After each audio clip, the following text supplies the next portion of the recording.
কইছে নাই কয় নাই আমাকে বলছে যে ওনার পিঠে আইলে ছেলে তুই যখন তুই আচ্ছা তোর আমি বলছিলাম যানজটের এই ব্যস্ত শহরে গণপরিবহনের বিকল্প হিসেবে নগরবাসীর কাছে অত্যন্ত জনপ্রিয় মাধ্যম হয়ে উঠেছে অ্যাপ ভিত্তিক রাইড শেয়ারিং। তবে এই মাধ্যমে যাতায়াতকারী নারী যাত্রীরা আসলে কতটুকু নিরাপদ তা নিয়ে নতুন করে বড় প্রশ্ন দেখা দিয়েছে।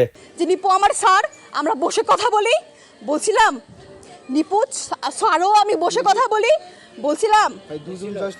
সম্প্রতি রাজধানীতে রাইড শেয়ারিং অ্যাপের সূত্র ধরে তৈরি হওয়া সাধারণ পরিচয়ই যে এক তরুণীর জীবনে এমন ভয়াবহ বিপর্যয় ডেকে আনবে তা হয়তো কেউ কল্পনাও করেনি। রাইড শেয়ারিং চালকের ওপর সরল বিশ্বাস রাখার চরম মাশুল দিতে হলো 22 বছর বয়সী এক তরুণীকে। রাজধানীর হাতিরঝিল থানাধীন হোটেল সোনারগাঁও সংলগ্ন একটি বেসরকারি কনসাল্টিং প্রতিষ্ঠানের ফাঁকা অফিসে আটকে রেখে ওই তরুণীকে জোরপূর্বক করা হয়। এ ঘটনায় ভুক্তভোগী বাদী হয়ে হাতিরঝিল থানায় একটি মামলা দায়ের করেন। ঘটনার মূল অভিযুক্ত ও রাইডার মোহাম্মদ নিপুণকে ইতিমধ্যে গ্রেফতার করেছে পুলিশ। তুই আমার কি কইছিস? আপনি আমাকে কেন বলছেন পিঠে তুমি পিঠে লিখে দাও?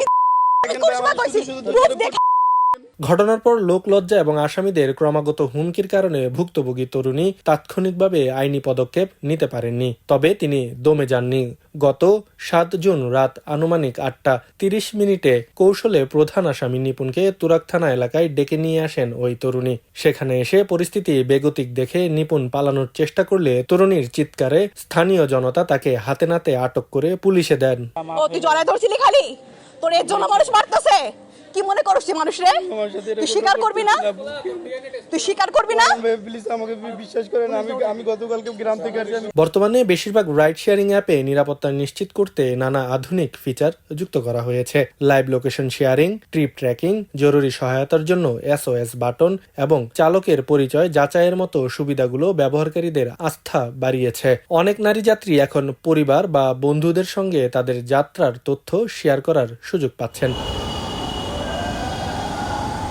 তবে প্রযুক্তিগত এত সুবিধা থাকার পরও ঝুঁকি পুরোপুরি দূর করা সম্ভব হয়নি। মাঝে মধ্যেই চালকদের পক্ষ থেকে নারী যাত্রীদের সঙ্গে অসৌজন্যমূলক আচরণ, অনাকাঙ্ক্ষিত ব্যক্তিগত প্রশ্ন, উদ্দেশ্যপ্রণোদিতভাবে ভুল রুটে গাড়ি চালানো কিংবা বিভিন্নভাবে হয়রানির অভিযোগ উঠেছে। প্রযুক্তি যাতায়াতকে সহজ ও নিরাপত্তা বাড়াতে সাহায্য করলেও অনাকাঙ্ক্ষিত দুর্ঘটনা এড়াতে ব্যক্তিগত সচেতনতার কোনো বিকল্প নেই। নিরাপত্তা নিশ্চিত করতে নারী যাত্রীদের রাইড বুক করার পর চালকের ছবি, নাম এবং গাড়ির লাইসেন্স নাম্বারের সঙ্গে অ্যাপের তথ্য মিল আছে কিনা তা ভালোভাবে যাচাই করে গাড়িতে ওঠা উচিত। এছাড়া যাত্রা শুরুর পরপরই পরিবারের কোনো সদস্য বা নির্ভরযোগ্য বন্ধুর সঙ্গে অ্যাপের লাইভ লোকেশন শেয়ার করা এবং ফোনে সবসময় জাতীয় জরুরি সেবা নাম্বার সংরক্ষণ করে রাখা জরুরি। রাইড শেয়ারিং সেবাকে পুরোপুরি নিরাপদ করতে চালকদের কঠোর ব্যাকগ্রাউন্ড ভেরিফিকেশন ও আইনি নজরদারি বাড়ানোর পাশাপাশি যাত্রীদের সর্বোচ্চ সতর্কতায় পারে এমন অপ্রীতিকর ঘটনার পুনরাবৃত্তি